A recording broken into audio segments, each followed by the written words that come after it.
1 Coríntios capítulo 6, a partir do verso 12 até o verso 20, será o texto da nossa meditação, e como você sabe, na pregação expositiva, é importante que, se possível, você mantenha aí a sua Bíblia aberta, que caminhamos no texto sagrado. 1 Coríntios capítulo 6, a partir do verso 12, diz o texto: todas as coisas me são lícitas, mas nem todas convêm. Todas as coisas me são lícitas, mas eu não me deixarei dominar por nenhuma delas. Os alimentos são para o estômago, e o estômago para os alimentos, mas Deus destruirá tanto estes como aquele. Porém, o corpo não é para a impureza, mas para o Senhor, e o Senhor para o corpo. Deus ressuscitou o Senhor e também nos ressuscitará a nós pelo seu poder. Não sabeis que os vossos corpos são membros de Cristo? E eu, porventura, tomaria os membros de Cristo e os faria membros de meretriz? Absolutamente não. Ou não sabeis que o homem que se une à prostituta forma um só corpo com ela? Porque, como se diz, serão os dois uma só carne. Mas aquele que se une ao Senhor é um espírito com ele. Fugir da impureza. Qualquer outro pecado que uma pessoa cometer é fora do corpo, mas aquele que pratica a imoralidade peca contra o próprio corpo. Acaso não sabeis que o vosso corpo é santuário do Espírito Santo que está em vós, o qual tendes da parte de Deus, e que não sois de vós mesmos, porque fostes comprados por preço? Agora, pois, glorificai a Deus no vosso corpo. Oremos mais uma vez, queridos. Bondoso Deus, instrua-nos, Deus, conforme a Tua palavra, que saiamos daqui fortalecidos, edificados, e que essa palavra, Deus, não se detenha tão somente a nós, mas que, através de nós, o Senhor também a propague para a Tua honra e glória e louvor. Em Cristo Jesus, nós te oramos. Amém. Você já reparou que grande parte do que nós vemos por aí, geralmente espalhado em outdoors e de toda sorte de propagandas que nós temos, possui algum tipo de apelo sexual? Seja a propaganda de um simples carro, de um relógio ou mesmo de um perfume. Ao visualizar esse tipo de propaganda, ficamos às vezes até em dúvida sobre o que ela de fato se trata, tamanha quantidade de informações ali, como se diz, sem sentido, que constam ali, geralmente, naquele outdoor. E é isso que o mundo nos vende, queridos. Cantores, artistas diversos que são, por vezes, mais conhecidos pela sua imagem, pela sua aparência, do que propriamente pelo seu talento cantando, atuando, possuem a imagem geralmente atrelada a esse tipo de apelo sexual. O mundo, queridos, trabalhar nesse sentido, sabemos bem, não é surpresa, porque não há qualquer compromisso do mundo com a palavra de Deus. O problema é quando, então, agora a igreja ela aplaude ou até mesmo reproduz aquilo que o mundo faz. E é exatamente isso, queridos, que o apóstolo Paulo aqui, então, vai diagnosticar e agora também exortar a igreja de Corinto, nesse capítulo 6, a partir do verso 12. Como já vimos, Paulo, ele trata de algumas questões nessa carta, né? Já falamos sobre a questão do partidarismo que havia na igreja de Corinto, e agora Paulo trata então sobre a questão da disciplina dentro da igreja. E aqui, nessa sessão que nós lemos e que encontra-se o nosso texto, o problema enfrentado por essa igreja era que parte dos seus membros ainda praticavam a chamada prostituição cultual. Era uma prática comum para aquela sociedade, a sociedade de Corinto, mas que também estava agora, de alguma forma, entrando nas portas da igreja. Duas palavras, queridos, ao longo do texto dominam, então, esse argumento do apóstolo. A primeira é a palavra do grego porneia, é uma palavra bem ampla dentro, então, do idioma, para indicar, então, toda e qualquer imoralidade dentro dessa área sexual. No verso 15, ele especifica até qual é a imoralidade sexual, é a prostituição. E a segunda palavra também que domina, então, aqui essa linha argumentatória do apóstolo é a palavra soma, que traduzimos também aqui como corpo. Versos 13 e 18 vão nos falar, portanto, que o problema combatido envolve justamente essas duas questões, essas duas palavras, a imoralidade sexual e o corpo. E nesse tempo, era comum se adorar a deuses responsáveis, principalmente aqueles que eram responsáveis pela fecundação da terra, das colheitas, das estações do ano. Era atribuído aos deuses o poder, por exemplo, da terra agora florescer, dar frutos. E assim, então, as pessoas adoravam a esses deuses porque pensavam ser eles, então, os responsáveis pela chuva, pelo sol, pela fecundação da terra, para que assim, então, pudessem prosperar, ter as suas riquezas e, claro, sobreviverem. Com isso, era muito comum, então, agora, esse tipo de culto. E Corinto era uma cidade de sua época, com templos ali dedicados a esses deuses. E Afrodite era uma dessas deusas adoradas, porque dentro desse panteão grego, além de ser a chamada deusa do amor, era também da fecundidade, da fertilidade. E esses deuses, então, eles tinham ali os seus templos, seus oráculos, seus sacerdotes e sacerdotisas. E em relação, então, a esse culto a Afrodite, fazia parte que os adoradores, depois, então, de levarem ali as suas ofertas a essa deusa, eles agora também deveriam se deitar com aquelas sacerdotisas. E a elas, então, dava-se esse nome de prostitutas cultuais, prostitutas sagradas. Elas moravam ali dentro daquele templo. Por isso que Paulo, aqui no nosso texto, une tanto essa questão da imoralidade sexual, quanto também da questão do corpo. E nesse tempo, praticamente toda a prostituição era também, queridos, um ato religioso.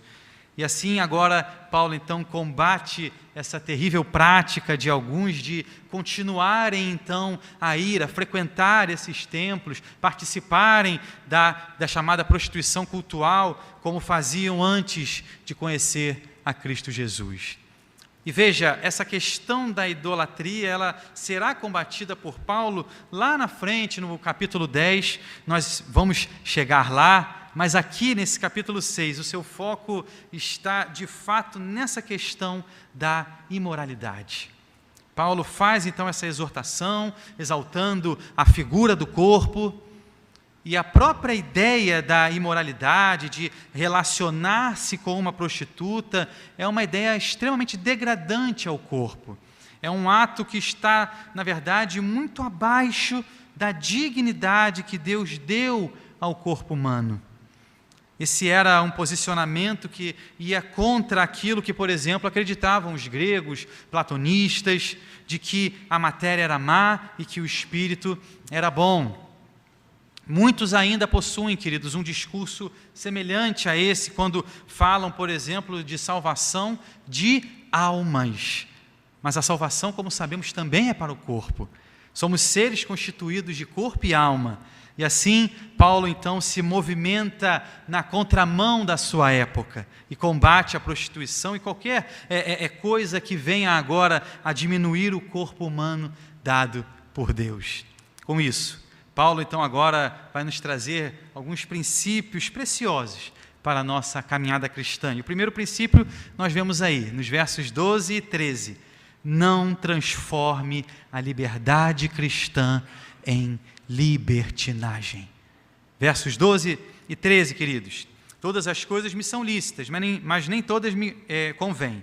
Todas as coisas me são lícitas, mas eu não me deixarei dominar por nenhuma delas. Eu não vou me aproveitar da liberdade que Deus me deu para agora praticar libertinagem. E o ser humano, sabemos bem, parece ser especialista nisso.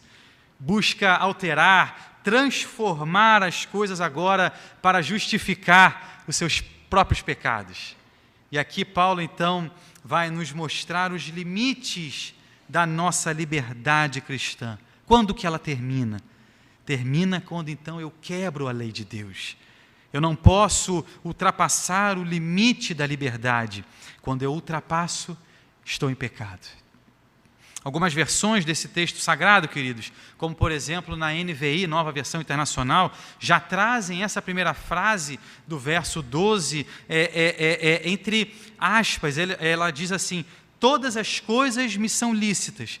Era como se fosse o slogan que aqueles indivíduos utilizavam para pecar, para usar então da liberdade em libertinagem. E então Paulo responde na sequência: mas nem todas convêm. E então eles diziam: todas as coisas me são lícitas. E Paulo novamente então os responde: mas eu não me deixarei dominar por nenhuma delas. E aí no verso 13, eles diziam: os alimentos são para o estômago e o estômago para os alimentos. E Paulo responde: mas Deus destruirá tanto estes como aqueles. Ou seja, Paulo aqui reproduz como que um diálogo entre aqueles indivíduos, aquilo que eles utilizavam para justificar aquela prática. Liberdade em libertinagem. Pessoas que afirmam que não, já somos salvos pela graça, Deus é amor, por isso agora podemos fazer tudo. Que é isso? Tudo lhes era lícito. São os libertinos. Movimento comum, queridos, ao longo de toda a história da igreja cristã. E veja, o cristão é alguém, queridos, a quem Deus já deu tantas coisas. O prazer, por exemplo, de se comer uma comida gostosa, um passeio na praia, no campo. De fato, temos todas essas coisas aqui, ao nosso dispor, mas nem tudo nos convém. Quando Deus criou o homem, lhe disse que poderia sim comer de tudo, porém não poderia nem mesmo tocar na árvore do conhecimento do bem e do mal. A imoralidade é justamente algo que não convém aos seguidores de Cristo. E ainda no verso 12, Paulo responde dizendo que não me deixarei dominar por nenhuma dessas coisas.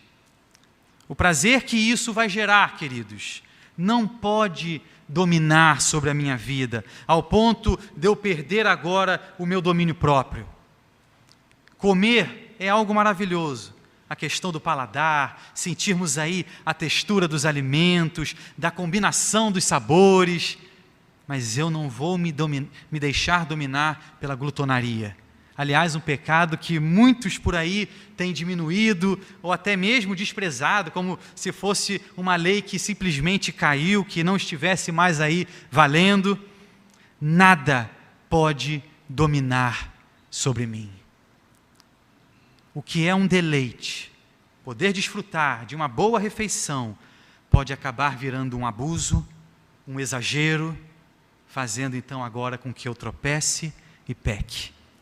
E no verso 13, o argumento dos libertinos era o seguinte: os alimentos são para o estômago e o estômago para os alimentos. Como se estivessem dizendo, os alimentos são para o estômago da mesma forma que o corpo é para o sexo. Sexo é algo natural. Da mesma forma que o corpo precisa de alimentos, ele também precisa do sexo, diziam os libertinos. Sabemos, queridos, que o sexo ele foi feito pelo Senhor. Gênesis 1, 27, ele afirma que macho e fêmea os criou, mas aí com a queda, com aquela perda da inocência, Deus então precisou proteger a família, proteger o seu povo, e assim, sem dúvida, ele impôs certos limites ao sexo. É algo natural, feito por Deus, mas sim, é cercado também de limites. Da mesma forma, são os alimentos feitos para o estômago, mas que também precisam de certos limites para serem consumidos. O crente não pode ser colocado debaixo de qualquer poder que não seja o de Cristo Jesus. Somos livres, fomos comprados pelo Senhor e para o Senhor. E o que os libertinos não perceberam é que, na verdade, eles é que eram escravos de todas essas coisas. Nós somos livres em Cristo e não escravos. E no final do verso 13, Paulo então afirma: porém o corpo não é para a impureza, mas para o Senhor e o Senhor para o corpo. Isso nos mostra, então, o status que agora o apóstolo Paulo dá ao nosso corpo. Quando usamos o nosso corpo para a imoralidade, isso está muito aquém da dignidade, do propósito que Deus nos fez. E aqui, essa palavra para Senhor é, sem dúvida nenhuma, para a pessoa de Cristo. O nosso corpo é designado para Cristo e não para o pecado, para a imoralidade. Meu corpo, ele está unido a Cristo. Por isso, eu não vou usá-lo para prostituição ou qualquer impureza, imoralidade sexual. E agora, no verso 14, Paulo nos diz que o destino do nosso corpo é então para compartilhar da ressurreição de Cristo. Verso 14, veja comigo, por gentileza. Deus ressuscitou o Senhor e também nos ressuscitará a nós pelo seu poder. Essa é a finalidade, queridos, do nosso corpo. É como se Paulo então estivesse dizendo: esse corpo que vocês estão profanando aí através da prostituição, um dia será ressurreto. Da mesma forma que Cristo foi ressuscitado dentre os mortos no terceiro dia, em um corpo perfeito, eterno, imortal, assim também nós seremos ressuscitados em um corpo semelhante ao do Senhor Jesus. E o terceiro argumento de Paulo vai agora dos versos 15 ao 17. Não sabeis que os vossos corpos são membros de Cristo? E eu, porventura, tomaria os membros de Cristo e os faria membros de meretrizes? Absolutamente não. Ou não sabeis que o homem que se une à prostituta forma um só corpo com ela? Porque, como se diz, serão os dois uma só carne. Mas aquele que se une ao Senhor é um espírito com Ele. Quando o indivíduo se une então ali à meretriz, ele se torna com ela uma só carne. É como se Paulo dissesse: como isso pode ser possível se vocês já estão, na verdade, unidos a Cristo?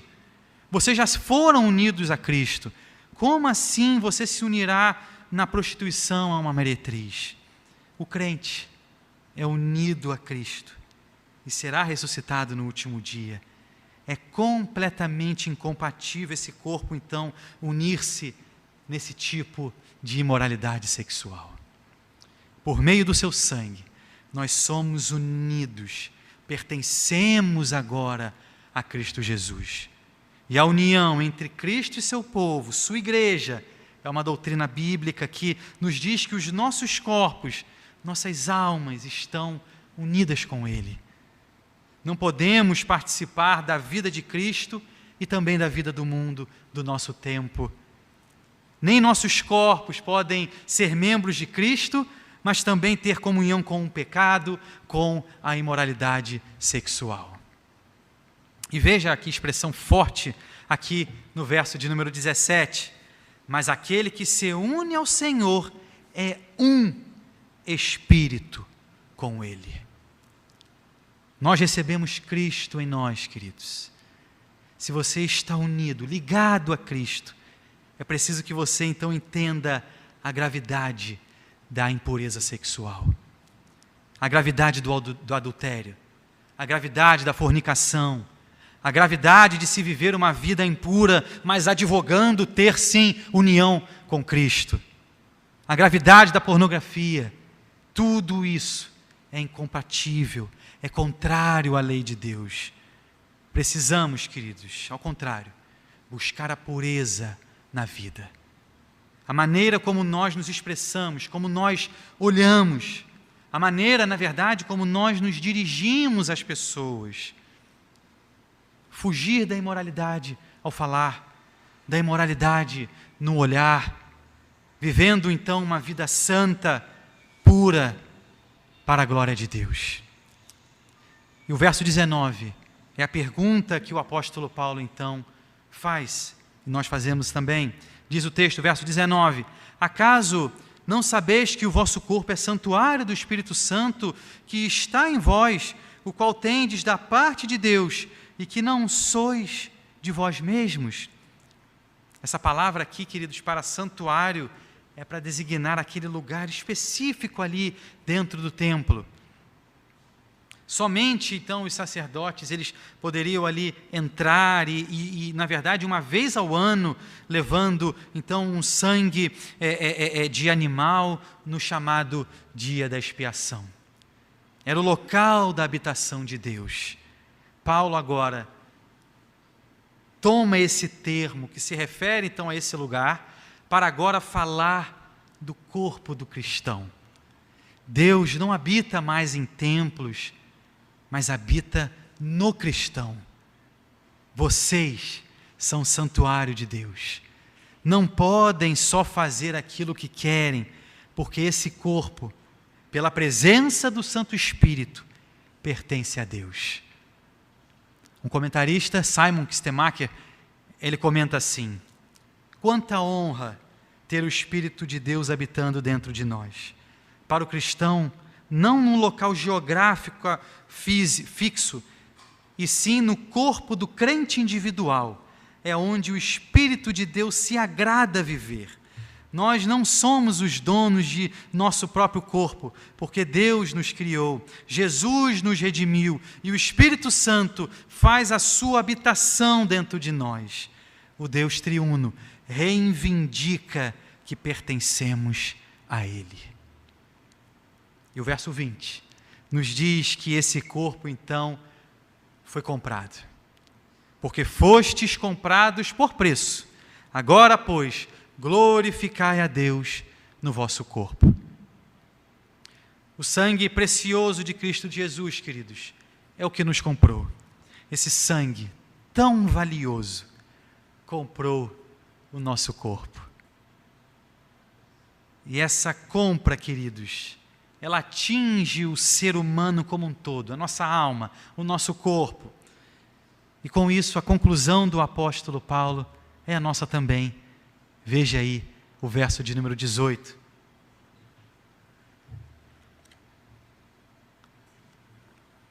Fugir da impureza. Fujam da imoralidade sexual. Fugir também, queridos, de qualquer ocasião, tentação, ambiente que possa verdadeiramente colaborar para isso. Lembrem-se como fez, por exemplo, José, lá no Egito, quando a mulher do seu senhor quis ali deitar-se com ele. Fugiu. Fuja de qualquer situação que possa te fazer cair e pecar. E não pense que esse tipo de tentação não virá sobre sua vida. Muito cuidado. Hoje em dia, tudo está muito fácil. Aqui, na palma das nossas mãos, na distância aqui de alguns cliques, a imoralidade pode chegar-se a qualquer um de nós. Fuja disso. Fortaleça a sua fé. Mantenha com Deus intimidade. Lembre-se do preço que foi pago por sua vida, pelo seu corpo. Não permita que a sua vida seja então destruída por esse tipo de pecado. Biblicamente, principalmente falando aqui no Novo Testamento, os pecados de ordem sexual, eles são descritos aqui como extremamente danosos para a vida do crente, para o corpo do cristão. Use o seu corpo de maneira santa. Glorifique ao Senhor através do seu corpo. Fomos comprados por preço, diz o verso 20. A morte de Cristo no Calvário foi onde Ele pagou o preço da nossa redenção, da nossa liberdade. Vivamos a vida cristã livres, em Cristo Jesus, fugindo do pecado, da imoralidade sexual, preservando e guardando assim o templo do Espírito Santo, que é o nosso corpo. Amém, queridos? Você terá aí 1 minuto de oração silenciosa. E nesse tempo você vai orar ao Senhor. Colocar ao Senhor, quem sabe aí alguma luta, Quem sabe aí alguma questão nessa área, problemas que por vezes só você e o Senhor sabem. Você tem agora essa oportunidade de falar com o seu Deus. Orar a Ele falando: Senhor, eu não tenho forças. Orar a Ele falando: Senhor, sou fraco, frágil demais, pecador. Peça a Ele, querido, que te fortaleça, que te instrua mediante a sua palavra. Não se engane, não é por acaso que estamos aqui, que ouvimos essa palavra, mas que você tenha a certeza de que Cristo caminha com você, que o Espírito Santo verdadeiramente habita em seu interior. E nesses momentos de luta, você tem a quem recorrer, você tem a quem confiar, você tem a quem de fato depositar a sua segurança, a sua esperança. Olha, Senhor. Querido Deus, somos o Teu povo, somos a Tua casa, somos a Tua igreja. Que privilégio maravilhoso sabermos que somos alvo da Tua graça, do Teu cuidado, do Teu olhar de misericórdia e amor, Pai. Mas aqui, Deus, sabemos bem, o pecado tenazmente nos assedia e vivemos, Deus, por vezes lutas, verdadeiras batalhas contra certas questões, e essa questão específica da imoralidade, questões de cunho sexual, ó Deus, quantos são aqueles que vivem dia após dia numa luta constante contra essas questões, ó Deus. Nós cremos que o Senhor é capaz, sim, de restaurar, de fortalecer, de renovar, Deus, qualquer situação. Tu és o Deus do impossível. Querido Deus, se há alguém aqui com lutas nessa área, ó Deus, visite esse coração. Bondoso Deus, como Tua igreja, desejamos viver em santidade, em pureza, Deus, viver para a Tua glória. É assim que desejamos viver, Deus. Aumente, Senhor, a nossa fé, a nossa intimidade, a nossa comunhão contigo, de maneira que, quando a tentação vier, o sentimento que nos chegar, seja de repulsa, de ojeriza, e que não nos sintamos seduzidos por essas propostas indecentes, Senhor. Abençoe cada lar, cada família que conosco caminhou aqui nessa noite, aqueles queridos Teus também que participaram conosco pela internet. Ó Deus, que a Tua boa mão sustente a cada um nessa semana que alegremente iniciamos na Tua casa, Pai. Sê conosco, em Cristo Jesus, nosso Senhor e Salvador, nós te oramos. Amém.